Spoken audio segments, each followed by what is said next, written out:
I'm so grateful that you both are here. I admire both of you so much and really appreciate the opportunity to spend this time with you. So we have with us today Emika Abe. Emika came to Woolly Mammoth, where she is the managing director, after 3 years as the associate managing director of the Alliance Theater in Atlanta, the largest regional theater in the Southeast. At the Alliance, Emika led a portfolio of projects that guided the theater's organizational strategy, culture, and general management. And Cheryl Rizzo Antos worked in a variety of capacities at Boston Court since 2005, helping to grow the theater, music, and visual arts programs, while shepherding upwards of 50 Boston Court productions, both on and off site. And as usual, you all can access their full bios in the Dropbox, along with some really interesting information that both of them shared about theater finances. So definitely take a look in there if you haven't. These are great. Please keep these coming in the chat. I'm glancing at all of them. I love all of the thinking going into this. Okay, so I'm going to start with Emika, and I'd love for you to share your pronouns, and then what is the piece of theater or the theater moment that really sticks with you? What is your, like, the moment that you always go back to or you flash back to and think, yes, that is like my seminal theater moment? Hi, everybody. So I'm Emika Abe, she, her, hers. And welcome to the virtual lobby of Woolly Mammoth Theater Company here in Washington, D.C. I'm gonna go a little nostalgic on us today, which is I was in middle school when Rent came out, and it was like this seminal, not only theatrical but like life experience. And so after a couple years of knowing every word of the soundtrack and like literally singing it at friends' houses all the way through, my mom and I went to New York, and that was my first Broadway show I saw. And I remember we were sitting there, and I cried at everything now, but I was not at the time. And when they sang the "I'll Cover You" reprise after Angel dies, spoiler alert, sorry, I was just a mess. It moved me so deeply, and I was so taken aback because I knew the song, I knew the story, but actually experiencing that live with an audience, with those actors right in front of me, I was totally unprepared for. It gives literally have goosebumps right now thinking of it. So that's my seminal theatrical moment. Thank you so much. And last week's guest, Jesus Reyes, has a very different opinion of Rent. So that's we're all shouting him out in the chat. I share your view of Rent, Emika. I'm curious to know more. He will tell you. He will tell you. Cheryl, can you give us your pronouns, and then what is that theater moment that comes to mind for you? So my name is Cheryl Rizzo. My pronouns are she, her, hers.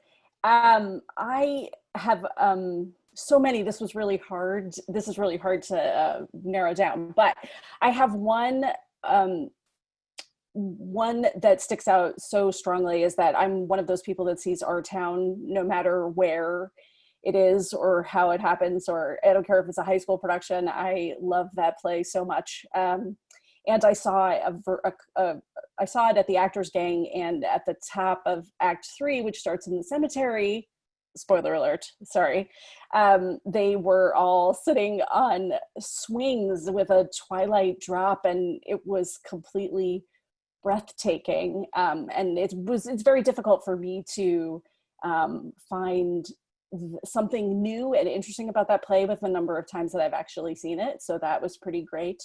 I also went to, when I was like 7, I went to go see the Broadway production of Cats, and I very strongly remember hating it.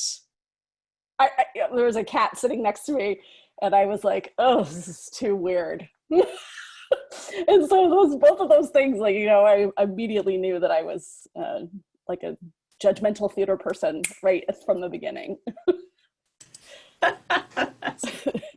That's amazing. Thank you. So both of the theaters represented today are nonprofits. Just going back to one of our first conversations with Megan Pressman and Tim Wright, we talked about there are many models for producing theater. You can produce a single show just by yourself without a sort of framework around it, without a company. There is commercial theater, there is nonprofit theater. So just acknowledging both of the folks that we have with us today are in the nonprofit theater community. I would love to just start by talking about the organizations that you're both with right now. Can you give us just Cliff Notes version of what your budget looks like? And let's skip for the second what it looks like right now. So let's what it looked like before March in kind of a usual year, and then let's introduce the idea of earned versus contributed revenue. So we got some questions on the Facebook group and also just in some other places about how theaters make money and how they earn money. And so part of the distinction there is there's earned revenue, which is things like ticket sales, classes, there's lots of money from the bar potentially, but then there's contributed, which is grants, individual contributions, right? So let's start with that your budget size, generally what the breakdown is, and include earned versus contributed. Emika, do you want to start us out there?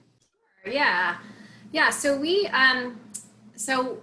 just a little bit of context. So Woolly Mammoth started as a collective of artist friends in a in a basement, and this past season was our 40th anniversary. And so over that time, the organization has grown a lot and professionalized in that time as well. So we, under normal circumstances, are about a $5 million annual budget.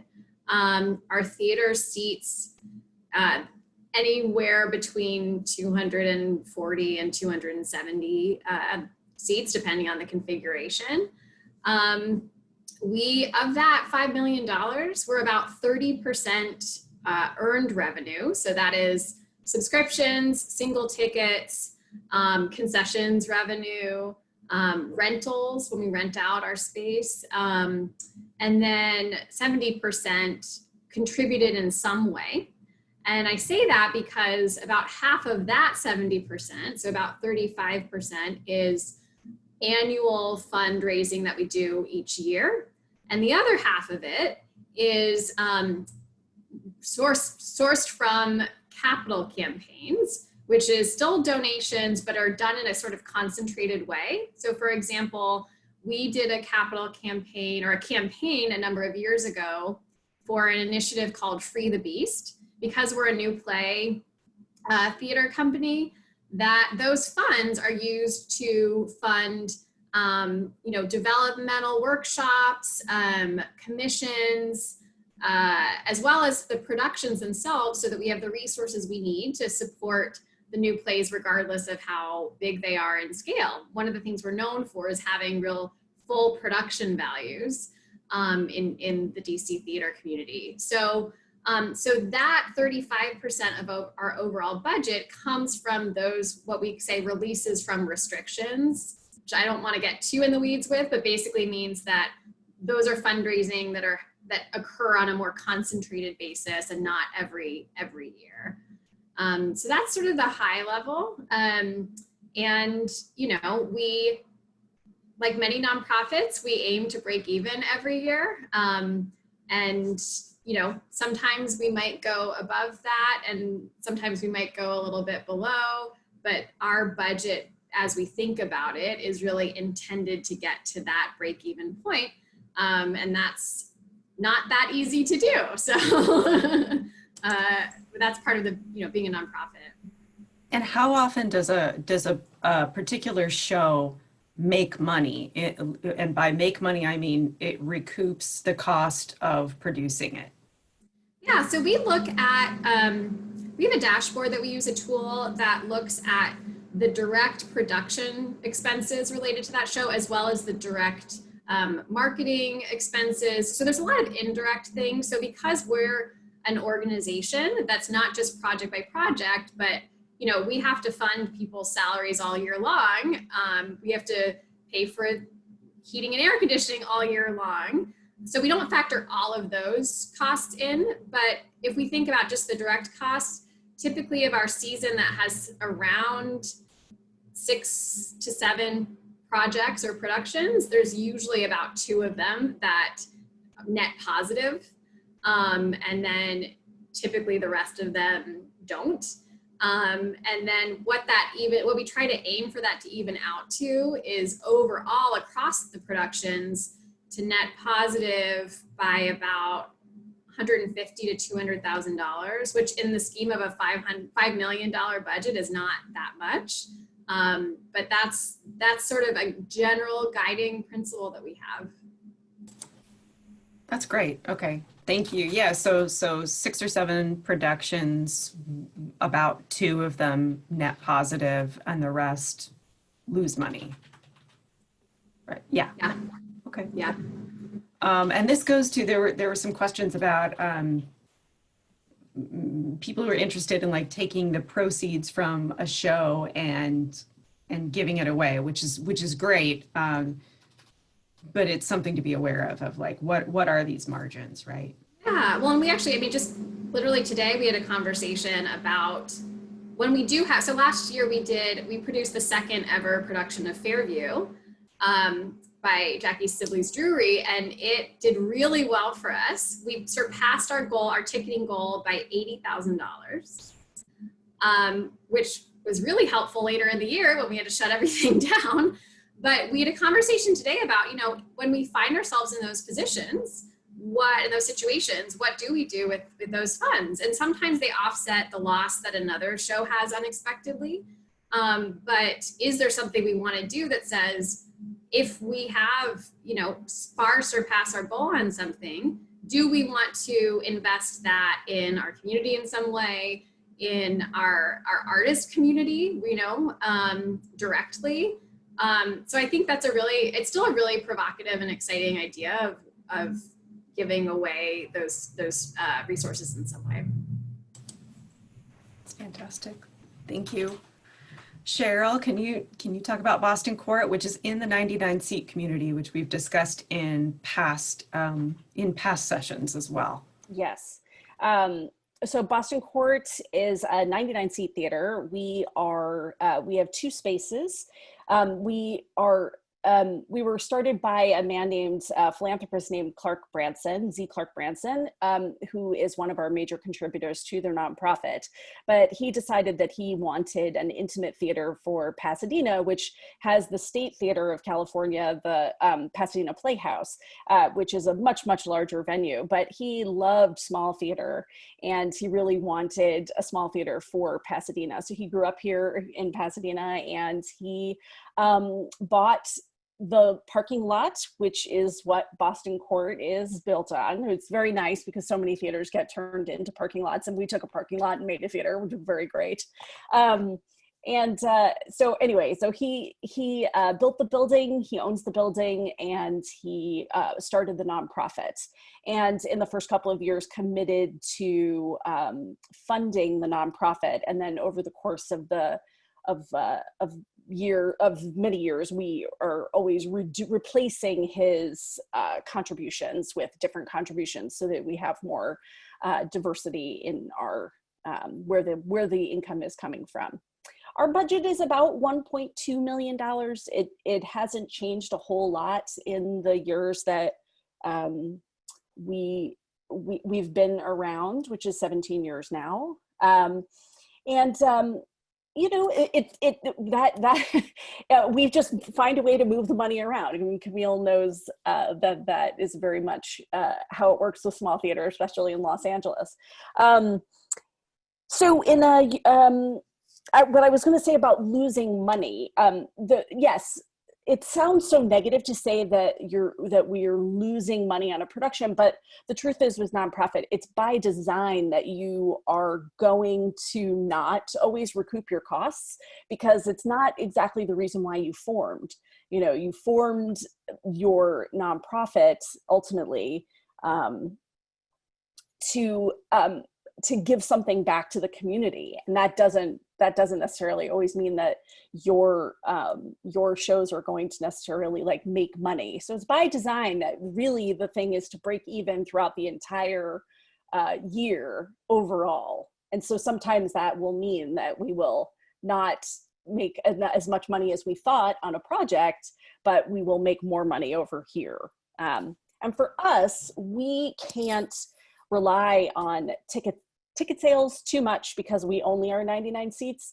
And so our budget is only about 13 to 15% of as earned income.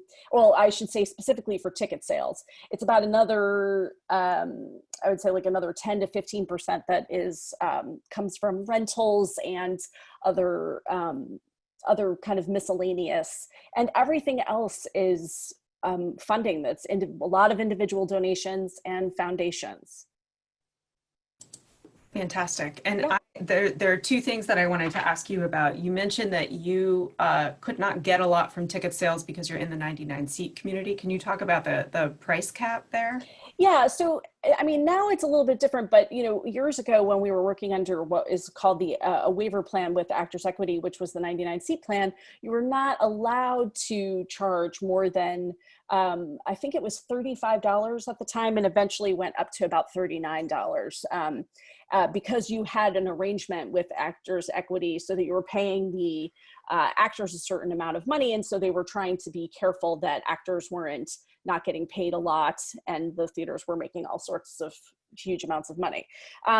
Since we have changed to since we've changed with Actors Equity, we now are on what turned into the 99 seat theater agreement.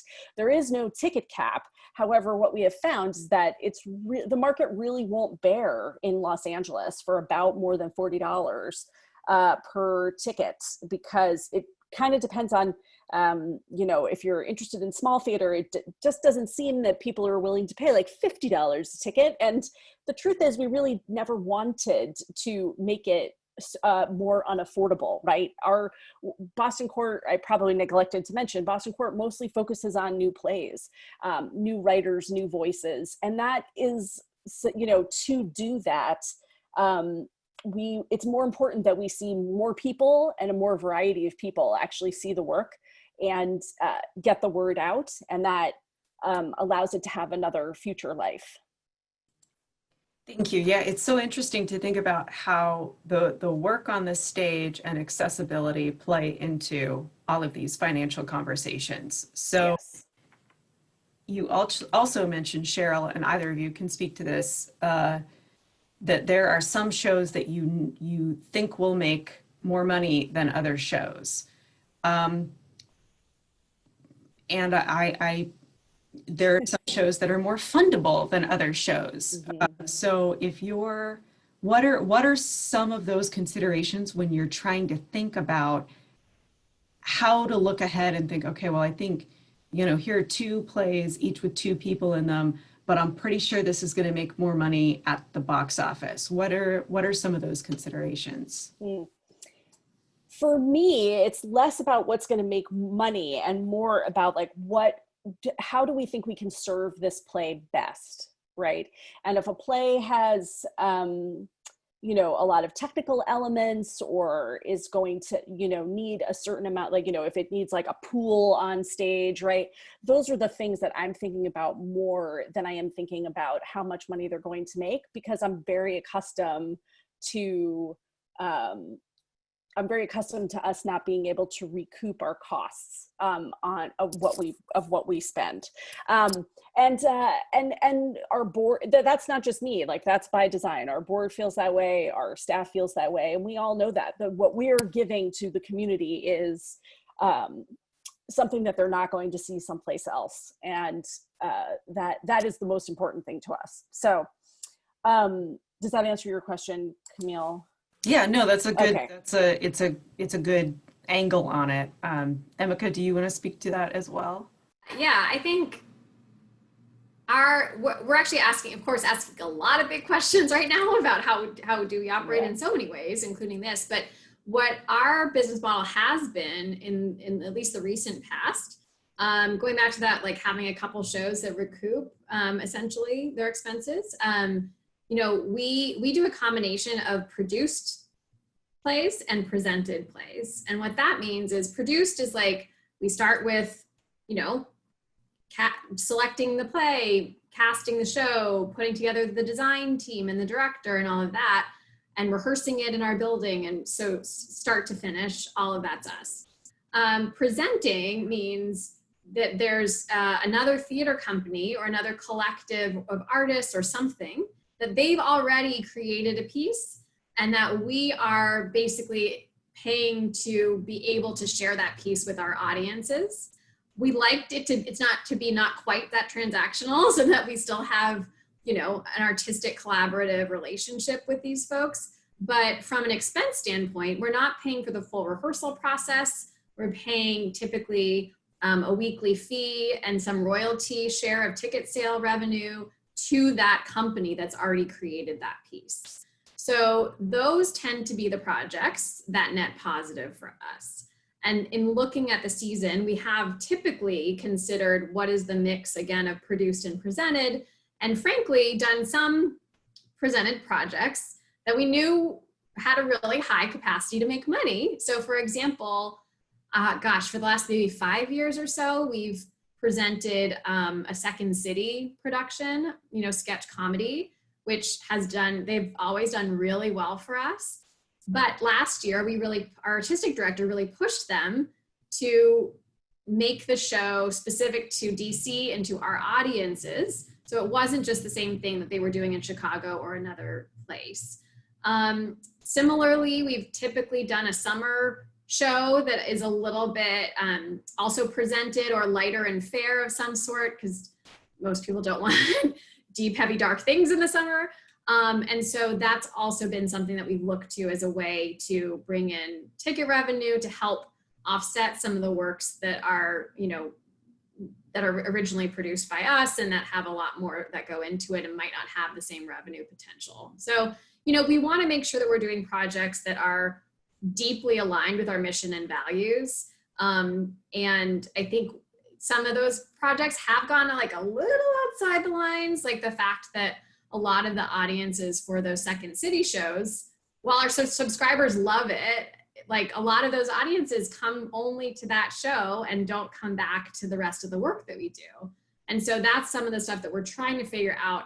How can our business model be responsive to the type of work that we really want to do so that we're not reliant on those projects that are a little bit more sort of widely accessible or commercially successful? Yeah, I will just add, we had something, so this year is a good example of that for us, because we were doing, when we had to close down, we were doing a Sondheim piece called Passion, which is not something we would normally do, but because it was, we were sort of in a transition where we normally have a January to December season, and we were trying to transition to a fall to fall like the rest of the theater world. So in making that transition, we tried to do one big show for Sondheim's 90th birthday, which was this year. And there was a whole lot of Sondheim being done all over the place that closed down. But I know, but anyway, so that was that plan. So, we picked that show for a number of reasons. One of which was we knew if we're only going to do one show, this will help us a lot in terms of ticket sales if it's a known title. And yet still, it's a more rarely produced Sondheim. So that sort of, we were accessing a different piece of our mission, right? The re-envisioning piece. So we're not always hitting all the exact pieces of our mission. Sometimes we have to say, okay, we're working on this as a re-envisioned classic, and that's a piece of our mission. And so, textually rich and visually arresting is another piece of our mission, right? And so we don't always get all of them at the same time. Yeah, and then one other thing I know, Camille, you asked about like shows that are fundable. There is a lot of money in this country going to world premiere plays. And so that is something we're known as a new play theater, but Woolly's done a lot of like second and third productions of plays, not necessarily the world premiere. And so, for example, one of the shows that was in the lineup for this upcoming season, but for many reasons is no longer. It was a world premiere that we were really excited about, and the playwright already had money attached to it from a grant that he was able to get. That was what we were using to apply for funding from the NEA for our annual funding for that. You know, we had another grant application in process because all of those, like, either implicitly or explicitly fund new world premieres never been seen before. And there's not the same funding to support the second production, which for a lot of new plays is actually incredibly important because they've learned so much on the first one and want to be able to apply that and continue to work on the piece. That's actually what's so great about the NNPN Rolling World Premiere, because if you've not talked about that, I don't know, Camille, but that has been, just real quick, the NNPN Rolling World Premiere, that's the National New Play Network. You can, we've been involved with it where you'll have the same play produced 3 times at different parts of the year and in different parts of the country. And each one is called a world premiere. And that has actually been so wonderful for playwrights because they're able to try new things out with each production. So we love doing those. This is so much good information, and I just want to, I put the NNPN Rolling World Premiere in the chat, but yeah, I think it's, and relating to the finances of it, there is that incentive for world premieres and that there is that grant funding. It can also be a lot harder to market and make money from a world premiere. Yep. So that's another, that these are all like little puzzle pieces, right, going into finding funding. Yeah, and that's actually, part of the reason why, new work is so important, and part of the reason why it really needs to be done in small theaters is that it really needs to, you can't just go directly to a large theater when you're a new playwright and it's your first play, right? A larger theater that's going to spend, $20 million on this production is going to want you to have worked out the kinks already. And that's really why small theater, I think, especially small theater doing world premiere plays, is crucial to play development in this country. It's crucial to how theater functions. And it's especially hard here in the States because it's just not, theater is just more considered in a lot of places like entertainment and not really about culture. Whereas, I have a whole rant about this, but, in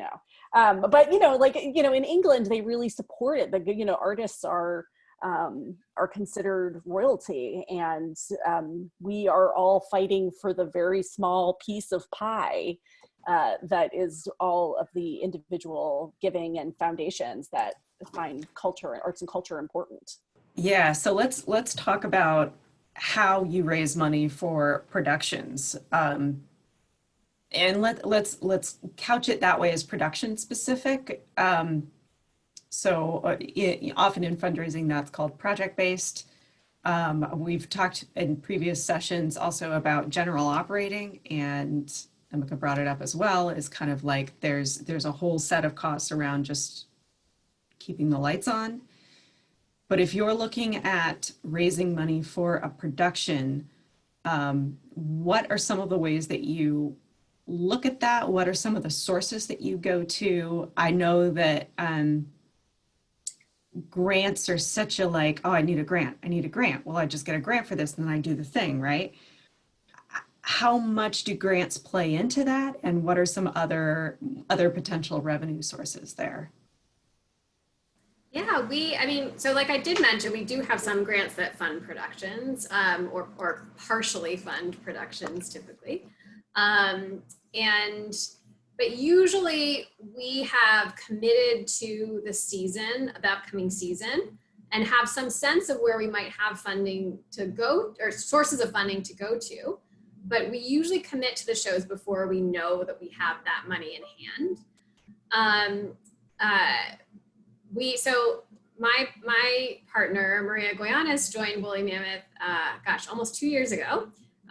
She's only the second artistic director in the history of our theater company, and she really wanted to just go in with a bang, right, as a new artistic leader, and also she's a great fundraiser. And so last year, this past season, she the shows she wanted to do were basically bigger productions in scope than what our business model typically supported. And she said, I'm going to go and find the funding to make these happen because I want to do these shows, and so that was, as she found, we did it, over $200,000 of new money that came largely from, not all, but largely from individual donors. And it was about engaging them in a specific project and saying, this can't happen unless we have your support. And so that really, and then they felt really connected to the work and were very supportive of also like making sure they told all their, friends and colleagues about it. And so it's very different than, commercial Broadway type productions. Those are a very different funding model. But I think there's something there that's exciting about this idea of tying people to a specific project that they're passionate about. And so one of the things that we started to talk about is, how do we not just do that sort of season to season and show to show, but if we think about working on developing some new work that might be 3 years out, what might that look like? And the opportunity for a donor to be able to see that whole process through is like really exciting because that's not something we do very often. And then, those are I'm trying to think of other sources of funding specifically for, big one is actually doing co-productions and collaborations. So there's a lot of, offsetting expenses by sharing them together that happens in those ways. And so we're doing so many collaborations in so many ways. And that can save us, depending on the project, somewhere around $40,000 to $50,000 or something like that, which when you're talking about how do we make all of these different numbers work, like that can be really significant. There's going to be quite a bit more of that coming up also in, post-pandemic, because that a lot of theaters are going to need that to survive, right? Because people have lost their leases on their spaces, and when we've done co-productions in the past, that's often what will happen. We have a space, right? Like we have the space, and in Los Angeles, we have a lot of nomadic theater companies, and they need places to produce their work, and so that has always been a very really collaborative, wonderful source of artistically and financially, kismet, and what I would say about grants in general, though, is that what I find about that difficult with grants is that you really, if you want to go after a project specific grants, you really need to know a lot about that project pretty far in advance, because those, you can't, like the grants that are due right now had applications coming into them like a year ago, right? As well. And you're always thinking like 2 seasons ahead. So if you have something and it drops out, you're not necessarily going to get a grant for that real quick. You have to be thinking ahead of that. And sometimes that's really hard to do, especially when you're doing new plays, because you don't want to be planning today for the new play, like picking plays now that are going to be produced in 2 or 3 years, because then they're no longer a new play, right? And you want to be, you want to be nimble enough that you're bringing new writers to the forefront, which means you're trying to constantly hit this balance of like not waiting so long so that you've had no prep time, and waiting long enough that you are able to stay true to what you want to be doing, which is sharing the new voices that are responding to the cultural conversation that's happening in the world right now. That's such a good point. And the timelines of grants too are definitely something to keep in mind, and they can really vary. Very much. So like we had Abdiel on from Center for Cultural Innovation, and they do quick grants to individuals. But if you're looking at definitely the NEA, the California Arts Council, Department of Cultural Affairs, anything government, and then any larger foundations, usually that timeline, I was on a call earlier talking about a grant for 2022, which feels like, yeah, doing that right now is like, so yeah, that, whereas individual funding, you can get, very quickly, and it can definitely be more nimble. Let's talk about the past few months and what are some of the things that you have been thinking about and some of the decisions that you've been making, and just recognizing this has been an incredibly challenging time. But was just wondering, we were talking about this in our prep call. What have you been thinking about? What have you been working on over the past few months? My goodness, it has been a lot and it's evolved a lot, and I think that the timeline has shifted so much, right? Like at first we were I remember so vividly in March making a decision of whether or not we canceled the play that we were in rehearsal for, right? And how we could hold out as long as possible so that we were trying to get to, we were in the middle of rehearsal. We were trying to see if we could get to like have something that we could film to capture, to share out, but we were just too far away from that. So there was like emergency mode, like serious emergency mode of like, what are we looking at here? How do we all work from home?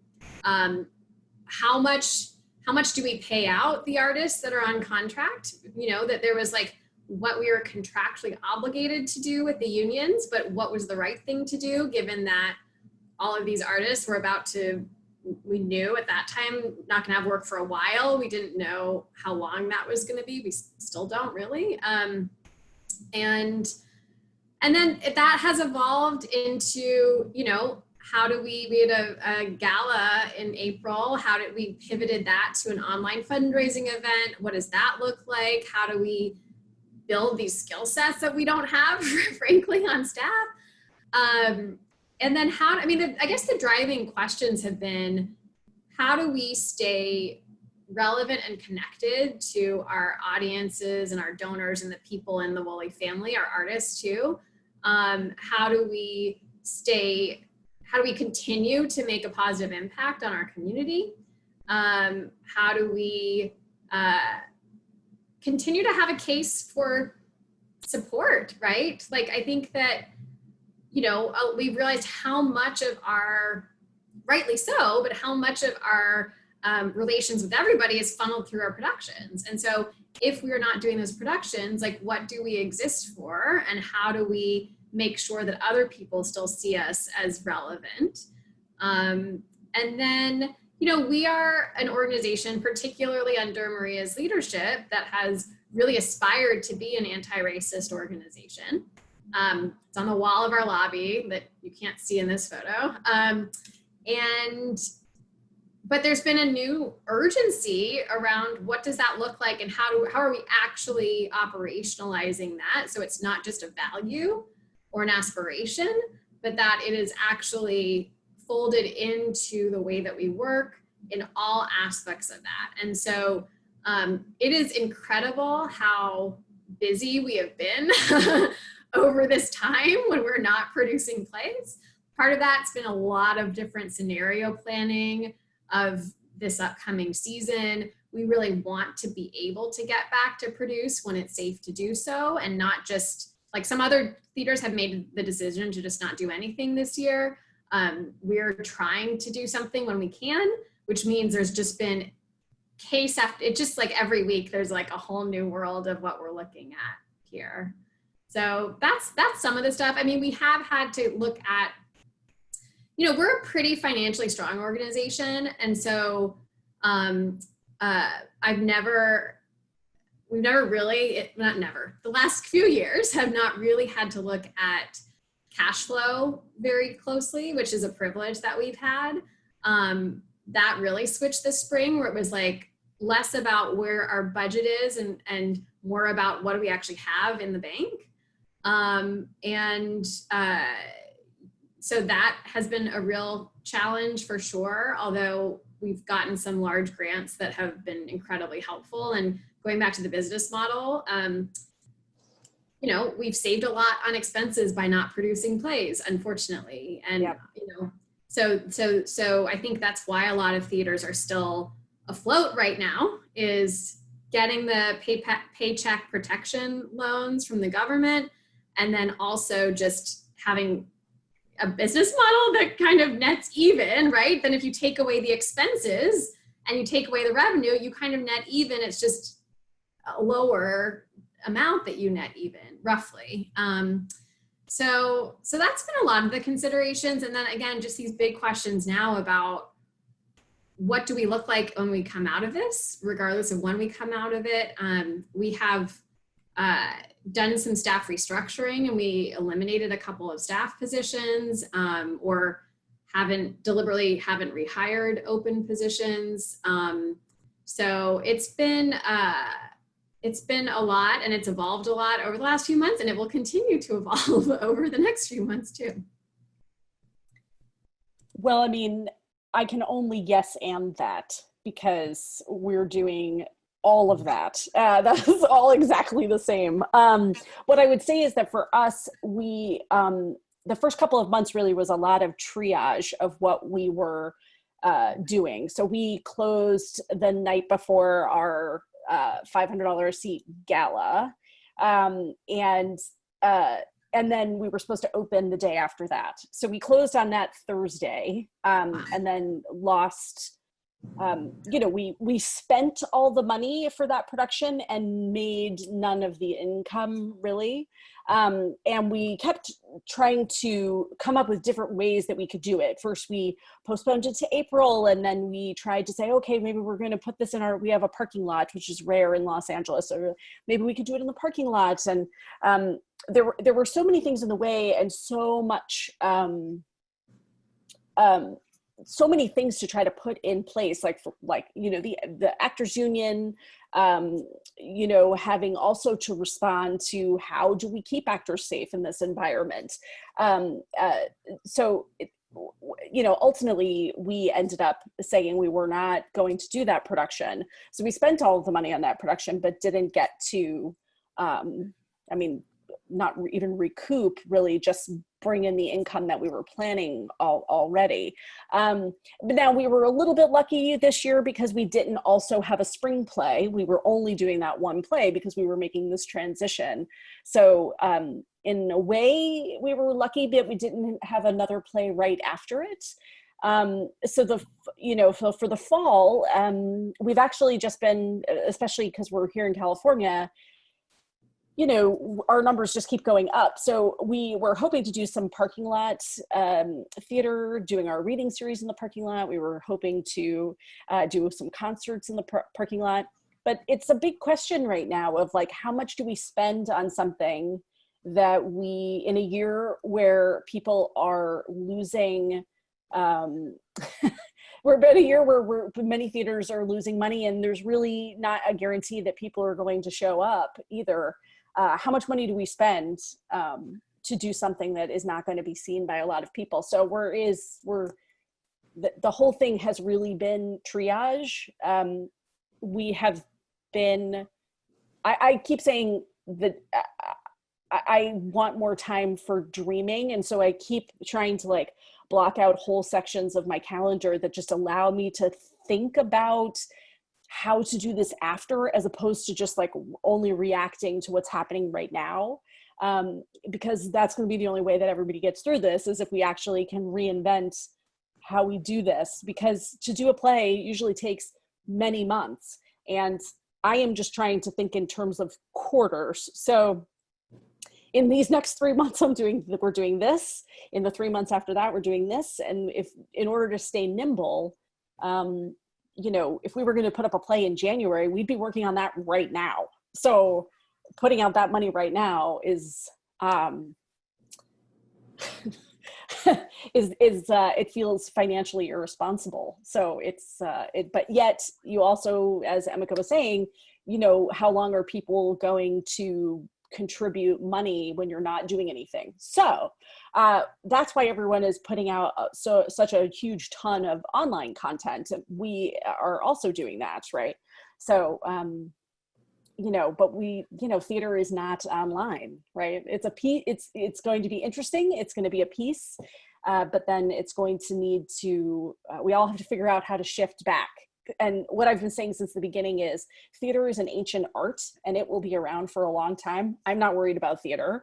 I'm worried about the companies that are doing it now and how they get through the next few years. Yeah, thank you both so much for that. It's fascinating to think about both cash flow and kind of planning processes in theater and how that relates to funding, because the other piece of grants is that with some grants, you don't actually get the money until you've done the project and you can show that you've spent the money. So a lot of grants work, you invoice them and you say, hey, this is a grant for $40,000. We just spent that $40,000. Can you then pay us back for it? So this is another piece of it, is that you actually have to have the cash conceivably from the show before it to then go into pre-production, so that then you're able to invoice for the grant money and get the show on its feet. I mean, and then there's this window, because then when do you start getting earned revenue from ticket sales? And usually you have to pay a lot of people opening night. So before opening night, you watch the bank account just go, and you're like, oh God, I hope these checks clear before. Well, this is, I was at a small theater, so. Yeah, and I think that's why a lot of theaters are clinging on to the subscription model, is because even as subscription revenue decreases, it's still something that you're gonna get ahead of time. So like most theaters, like in the spring, you get that money, you've got that cash in the bank, and you know, you don't actually start producing until the fall.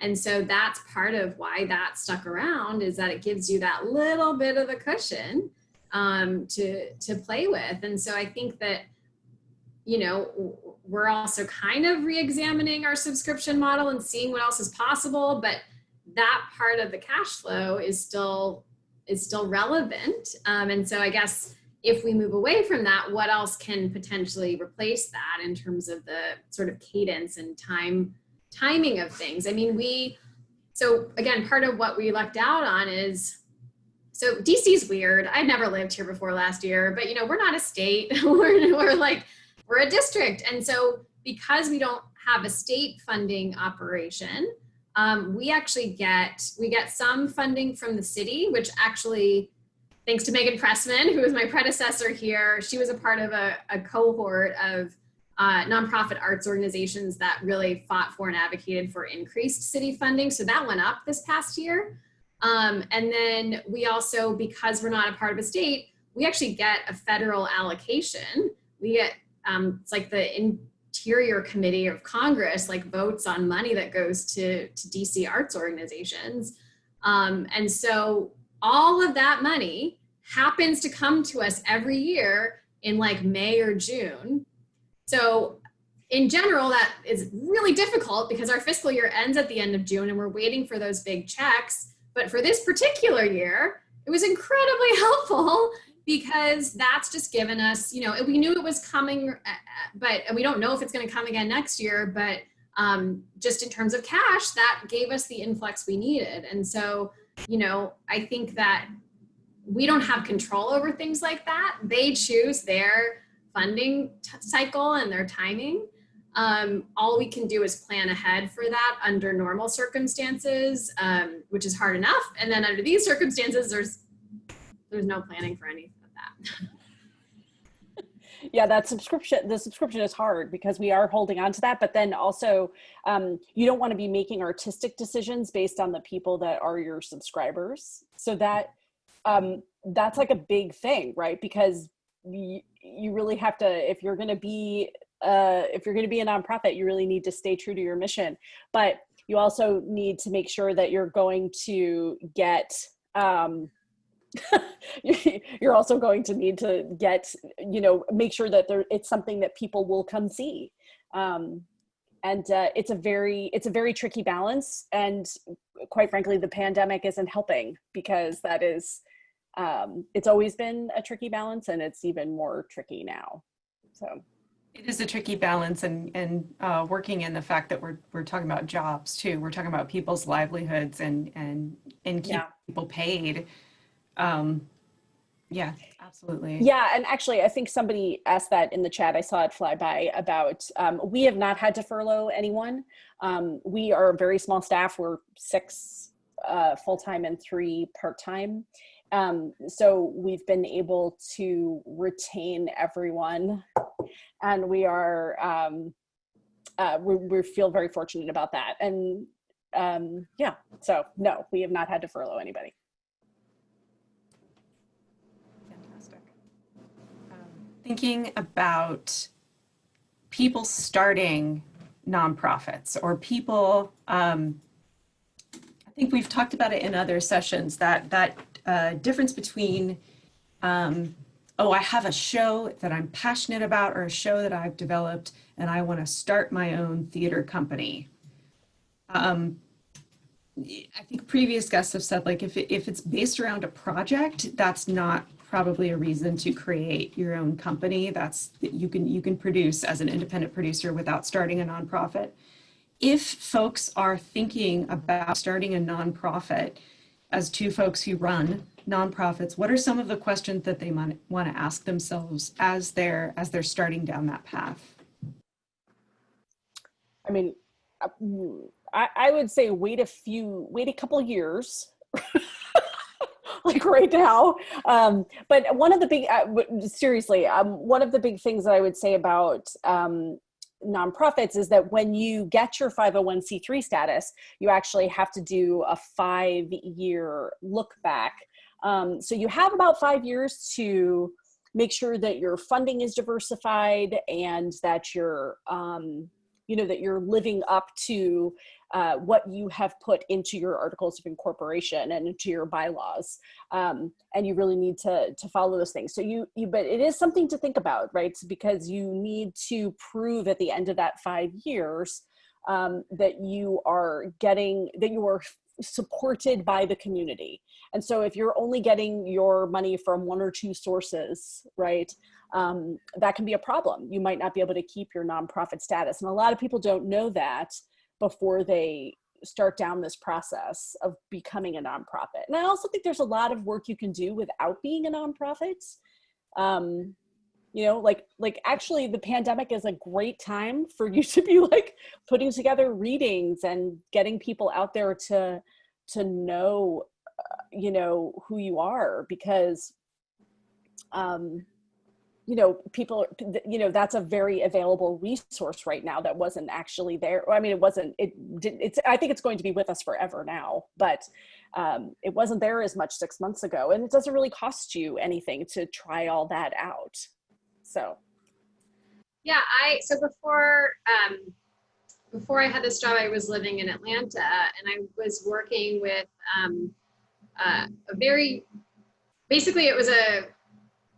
it was friends of mine that had a company that was not a formal nonprofit, but they would do projects, right? They would do like site-specific new works. And they really wanted to become a full organization, primarily because one of the founders was like, I'm exhausted from having my day job and then doing these at night. Like, I want to be able to make a salary doing this thing that I am passionate about and you know, what I care about. And so we worked on creating a strategic plan for how they could, which is basically like a multi-year plan of like, what are your aspirations? How are you going to get there? What do you need to do to lay the groundwork to make that happen? And you know, that included, so they had been around for a couple of years doing these projects. So they had a name and some, you know, an audience that they had developed. They were just starting to get some donors. And they realized, you know, you had to be a 501c3 nonprofit official to get donations from certain individuals, but mostly from any grants, you know. And so they decided to incorporate. But one of the things that was really challenging was to go from 0 to 60, right? They wanted to go from having no overhead to having someone's full-time annual salary. And they needed time to make that happen and build up to it. And so I think that I'm a big fan of strategic planning processes, because I think that having a vehicle and an envelope in which to ask the big questions and to also make sure that all of your folks are on the same page. So she formed a board of directors, because that's something you have to have with a nonprofit status. But not everybody on the board was totally on the same page about what they were doing and where they were headed. And that going through that process really helped to clarify that. And then they also had a document they could share with funders about who they are. And because they're new, you know, they don't have a history to talk about. I think that was a really helpful fundraising tool too. You know, I last talked to them, gosh, a few months ago. It was before the pandemic. I guess it was February. And she was questioning whether or not this is still what she wants to do, because frankly, it's just it was a lot of work. And she's a director, and it was a lot of work that had nothing to do with directing. And so, you know, my provocation back was like, you know, it doesn't have to be, there's nothing that makes the quality of the work worse if you're not a like professional 501c3 nonprofit organization. You know, I think the part about wanting to be compensated for your time is super valid and important, but she had lost kind of some of the love of doing these projects. And so I haven't talked to them through the pandemic, but I'm curious if she's actually thinking about going back to the project setup, because they were making their money back on each project that they did before they tried to kind of have all of the structure around it in a formal way. Yeah, you have to commit to being pretty far away from the art for a while when you switched to doing, it's just not the same, right? There's just so much to do that has nothing to do with the actual art.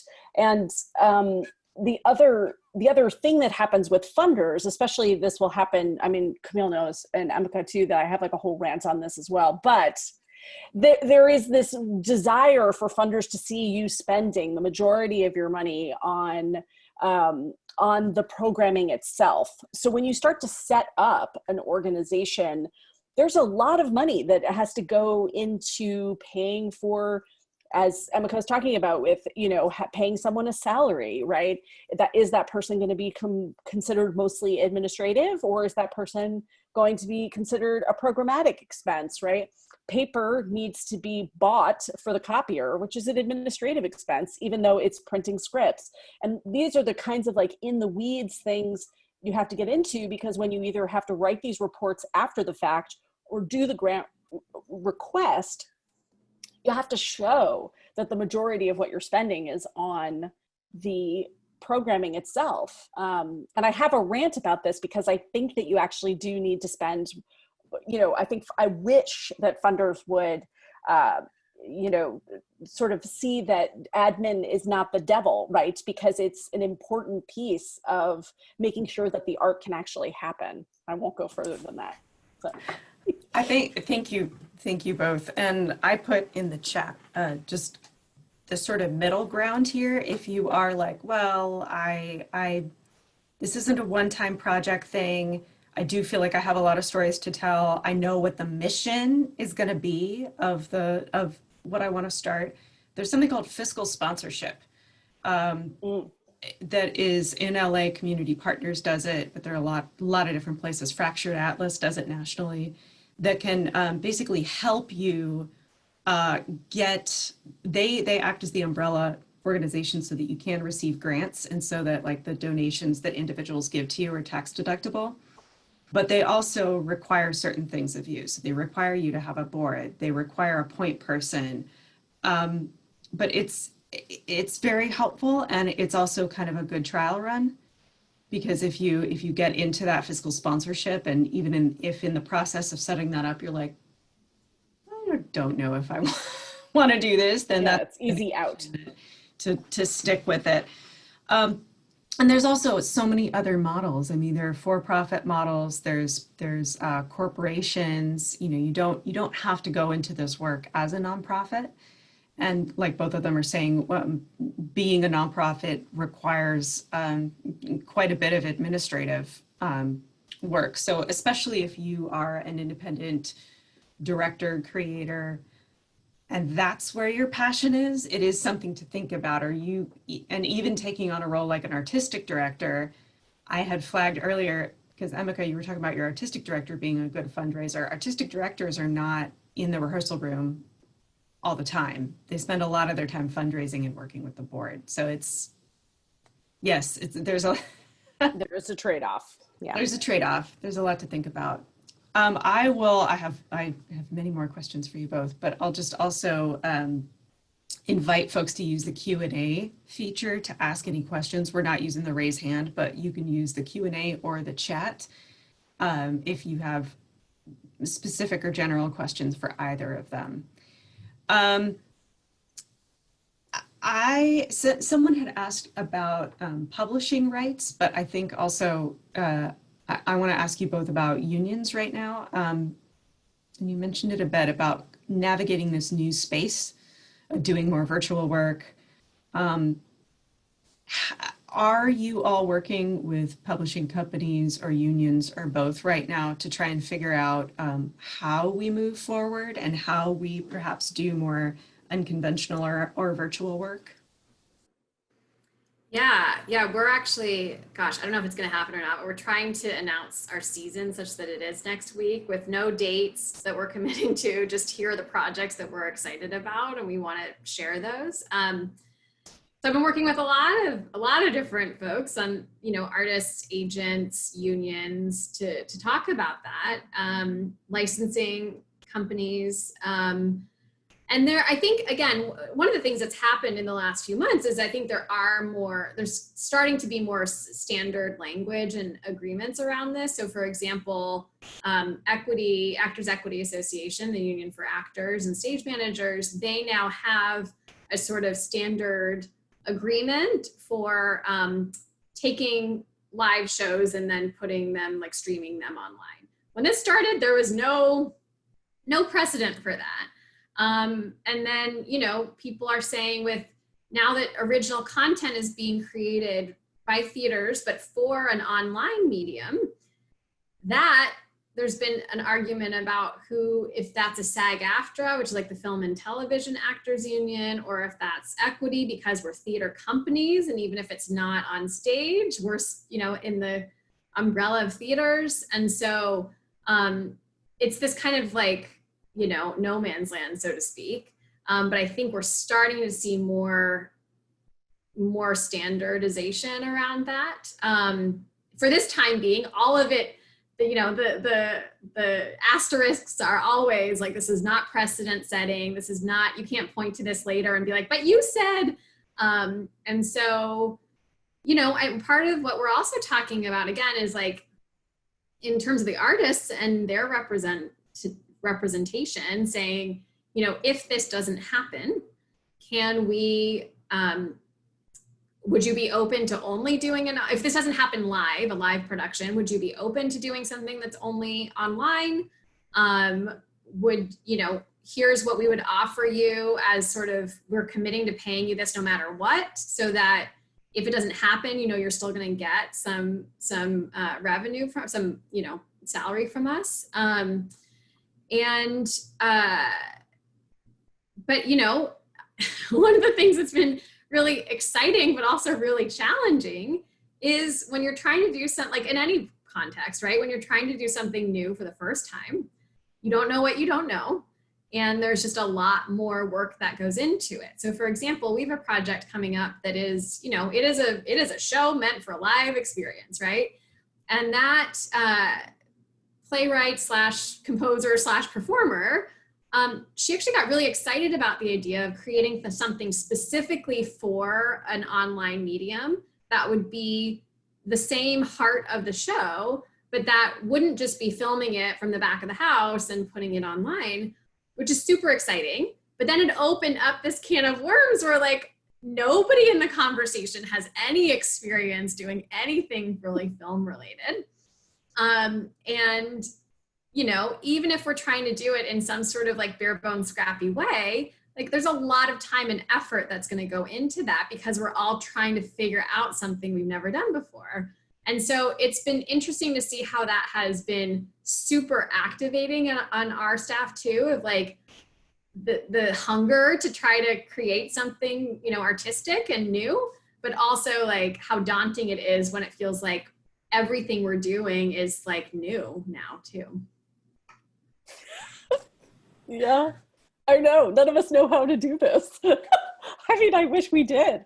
Right. But it's like, everybody at my office laughs at me because I say, okay, nobody gets to say to me today, do we have the money to do X? Like nobody gets to say that to me today because I have no idea. I don't know how much that's going to cost. I don't know anything about what that is. I don't know how to do a play in the parking lot. I have no idea what that costs. Right. What I was going to say about the unions, that those agreements have not trickled down to the small theaters yet. Oh, interesting. And the reason why I think is like they're, specifically with Actors Equity, they're happy to let us do, any of those contracts, but because they are so much more expensive than anything we are accustomed to paying, they're not yet built to be something that the small theater community can use yet, right?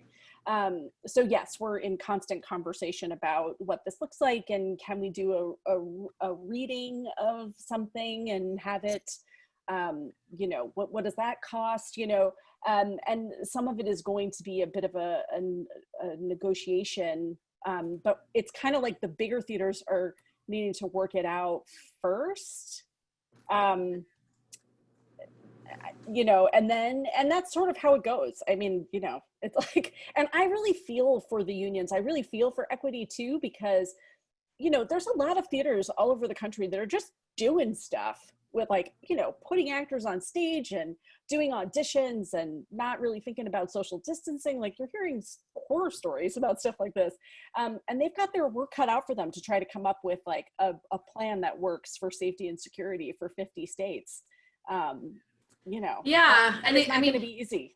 And the other thing, I was on the phone with someone from Equity today, and, they've had their own staffing, like furloughs and layoffs and stuff like that too, because their business model, they rely, we the theater pay dues into the union. We also pay into the fund that goes to the actors' health insurance and, and their, retirement benefits. So right now, basically, no theaters are paying into those funds. That's right. And from what I gather, like those are actually heavily reliant on Broadway, where you've got actual real big dollars to be contributing to those pools, that then that pool like is funding the organization, and is also what, like from the health insurance, that makes that health insurance available to all the actors. well, you have like, I don't know, 99% of actors in this country that are unemployed right now.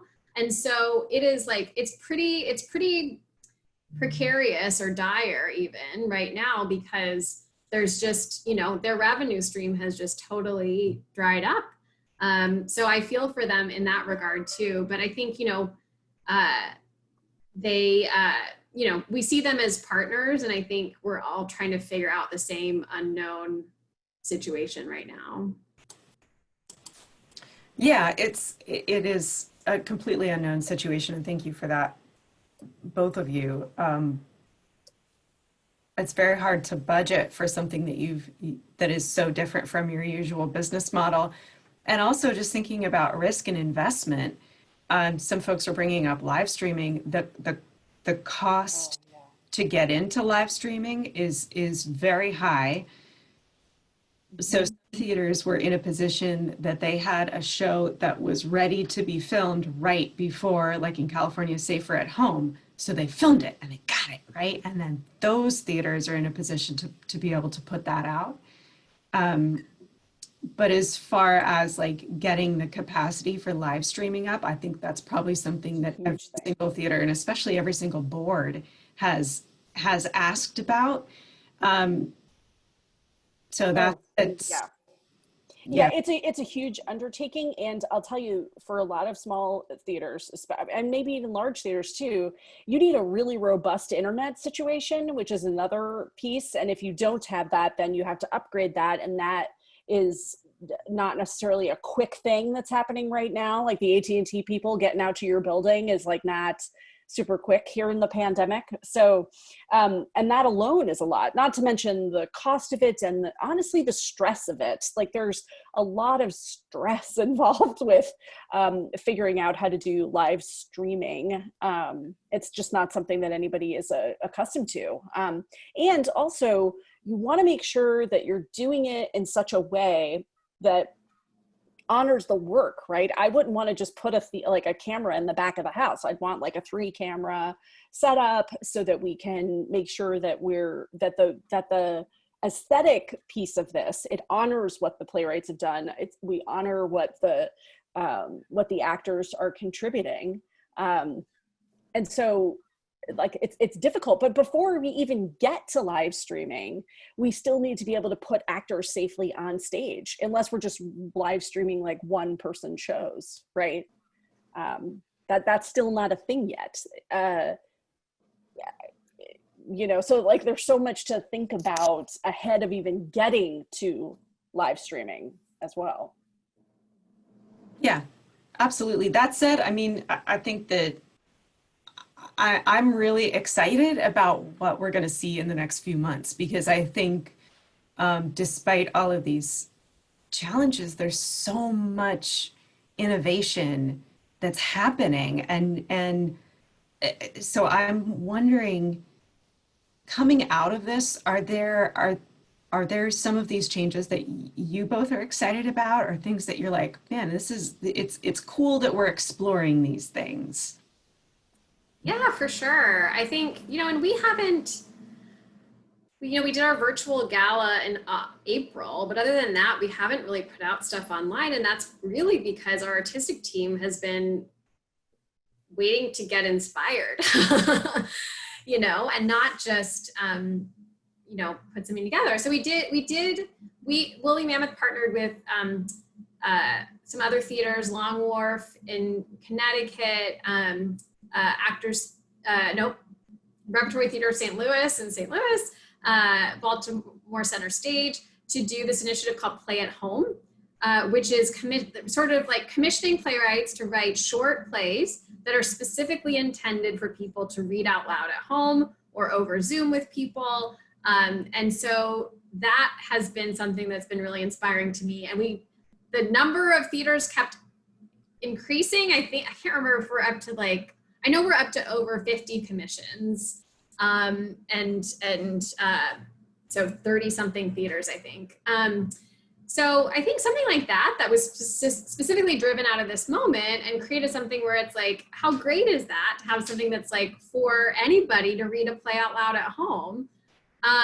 You know, I think that there's a lot of people experimenting with how online mediums can still feel very live.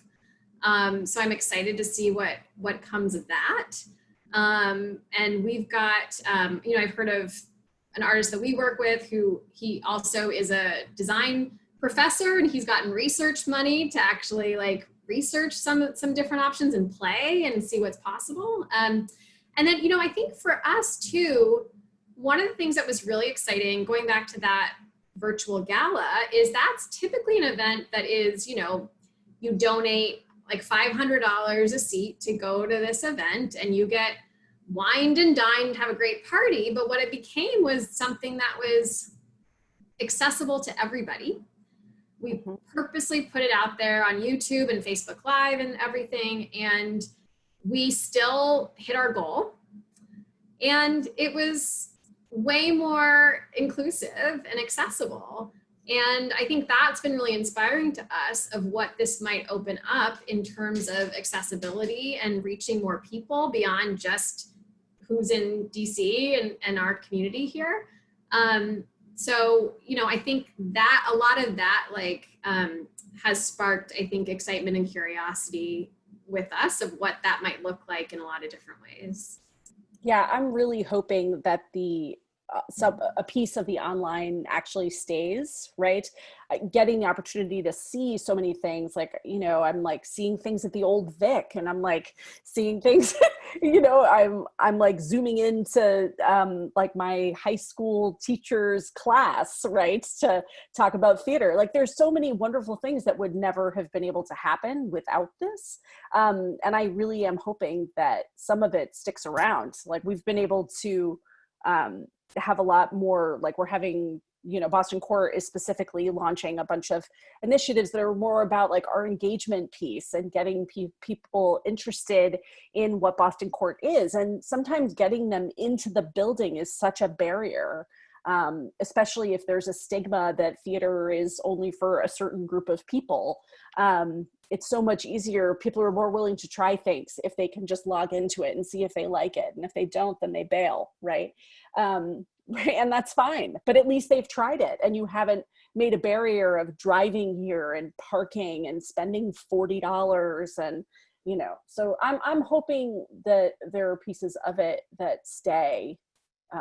Like my dream would be that every play we would, you know, any play that we do, we would have like a 3-camera shoot of it at the same time. And if people want to pay for it online, they can do that. And if they want to come see it in person, they can do that.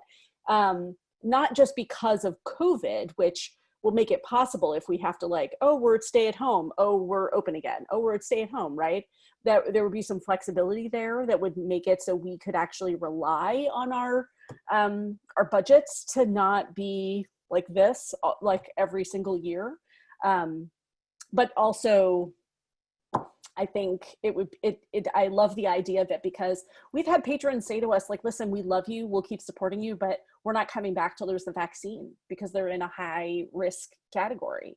And I want them to still be able to come see the theater that they've been coming to see for 10 years, you know? And so I'm hoping that stays. Thank you. Yeah, it is exciting. I like it. It's really hard, but there are pieces of it that are like innovative and removing barriers to access, and yeah, possibly getting some reach. There was somebody in the chat earlier saying that they are tuning in from Saudi Arabia, which would never have happened. I mean, amazing. In session. So it's, yeah, very cool. We have talked in a roundabout way about the job of a managing director. If there are folks listening to this who right now are like, I'm kind of into this, I'm kind of into everything that they're saying. What do you think makes a great managing director? What are the skills that people need to hone and work on and think about? Gosh, being willing to wear a lot of hats. You know, I mean, fundamentally, obviously I love theater, which I think probably everybody here has. You know, I think that having that driving force as to why we're doing this work is incredibly important to me, just to sustain it, because it's not always easy, not always fun. You know, I think, gosh, so many things. So I think having an understanding of production processes, and, you know, I shared out an example of a budget of a woolly mammoth show. I think having a sense of what goes into budgeting and what might be needed to produce a play, I think is really important. You know, I think this is an oversimplification, but I think in a lot of ways, the artistic director is dreaming up the ideas and the vision, and the managing director is figuring out how to make that happen. You know, I think there's probably more overlap and collaboration than that, but I think in some ways that's true. So just to kind of name the different areas that I'm responsible for: budget and finance, fundraising or development, marketing and sales, general management, which means like typically contracting and negotiating contracts and putting deals in place. That's a pretty varied skill set, you know? And I think that, like in anything, there are some of us that are stronger in some areas and others that are stronger in other areas. But I think that what I've found, I've always been a sort of generalist that's done a lot of different things. And I've always liked jobs that asked me to do a lot of different things. And I think that that has been a strength for me in this position, because, you know, I've done some marketing, so I can speak the language of our marketing director. I've worked in every aspect of creating theater at some point in my life. And so I understand the process that goes into that, and the planning and the numbers and everything, et cetera. So I think, you know, and then the most important thing is, I think, an interest in collaboration, because it's all very collaborative. There's no just like sitting in your cubicle and putting your head down and doing your work. So I think those are the main things. And then, you know, like in anything in life, I think curiosity and being interested in always being able to do something new. Like we talked about, it's like each project is different. And so I think an interest in learning and growth, I think, is important too. I do you know, Emika's kind of summed up like budget and finance, development, marketing.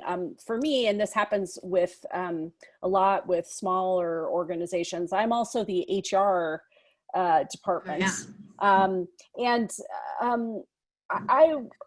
I would say that, you know, what's important to me is, yes, there's a big piece of it. It's so good to have empathy for each of the production areas, right? Like you need to understand why the director wants this thing so bad, but you also need to understand why the set designer's like, I can't put an actor on that, right? You need to be able to see both those things. And not a lot of places teach people how to be managers. And this is actually a really important piece of being a managing director, is managing the personalities. It's a big piece of production managing. You have to be able to see what artistic needs, and you also need to be like, you know, making sure that artistic understands that physics are a thing and that finance is a thing, right? And a lot of times, especially in a small organization, the managing director is a big piece of all of those things. You're helping to negotiate that. And production managers and general managers also do those things as well. But I would say in my organization, which only has like 6 full-time people, right, I'm doing all of those things. And I think that's an important piece that people forget to teach when you elevate people to being managers. It is not how I manage this person is not how I manage this person, right? You can't do it the same. Like you need to understand people, and you have to want to understand people. So I think that's as well as like be prepared to be really in the weeds about things like that are super boring, and that really like the audit, like the yearly nonprofit audit, which is not a federal audit. You do these audits so that you can you have to turn them in with grants to show that you have been fiscally responsible with the community's money, and it's super boring, and you have to like have really, really good filing, and like it's like there's a lot about it that's super boring, but very rewarding. And quite frankly, none of the art could happen without this position. None of it. So not, and have it affordable, or have it, you know, be affordable. Yeah. I'm gonna, if I still have it copied here, oh, I don't, I will get it. So we have this quiz on our website that I don't know that I've popped into the chat before, but it's also, if you go on our website and look in the working in theater section, you can see our theater career quiz. This quiz is helpful if you're asking yourself these questions about, like, do I want a salary position, or am I comfortable with a contractor position? How close do I have to be to the art making? Do I want to be solely on the artistic side? Do I want to be a hybrid? So that quiz can kind of help, because the other piece of this is that both of, well, I think you're both salary. Is that right? Mm-hmm. So they're two salary positions, which is different from most of the people who are hired on a per show basis on the artistic end. So check out that that link if you're asking yourself these questions. Further reading materials. We have a please request further reading materials to expand on these topics before we have to log off. I will plug Peter Drucker on the leadership and ethical management side. Great for anybody who thinks about managing people. Either of you, before we log off, have any? I'm going over to my bookshelf, because Yeah, so the one that we're, and our senior staff has been doing a little book club discussing it. I'm a big Brene Brown fan, and she has a book called Dare to Lead, which is about how we can show up with empathy and vulnerability in a business environment. Gosh, yeah, I can recommend other stuff. I mean, I think that there's also a blog called Nonprofit AF, Yep. which is a really great blog, not theater specific, but nonprofit leadership. Those are two of my faves. Yeah. Yeah, I think looking to other, not just looking to theaters, right, but also looking to other nonprofits. I have a master's in nonprofit management, which actually is really a master's in public administration. And the first year was all about nonprofits, and the second year was all about public administration. And even though it had nothing to do with theater, you know, it really actually, that piece of it taught me how to be a manager, which, because you start to study like human behavior and organizational behavior, and how people interact in your workplace, and how that makes such a difference in, you know, ultimately in your organization, you know. But Drucker is also really great. I read that. I have so many textbooks, so I don't know that they're actually going to, there's one that I'm reading right now called Radical Candor, which is also, I've heard that one's good. yeah, that's a really good one. And yeah, I'm trying to think, there's one more. The other thing, I'm looking at my bookshelf now, Yeah. The other, not necessarily only for a management perspective, but there's a book that was put out a few years ago called An Ideal Theater, or The Ideal Theater, by Todd London, which is a compilation. It's a tome, it's thick, but it's a compilation of the founding manifestos and documents of all these different theater companies. Ooh. And we had a class in grad school. I got an MFA in theater management. We had a class in grad school with him as he was working on this book.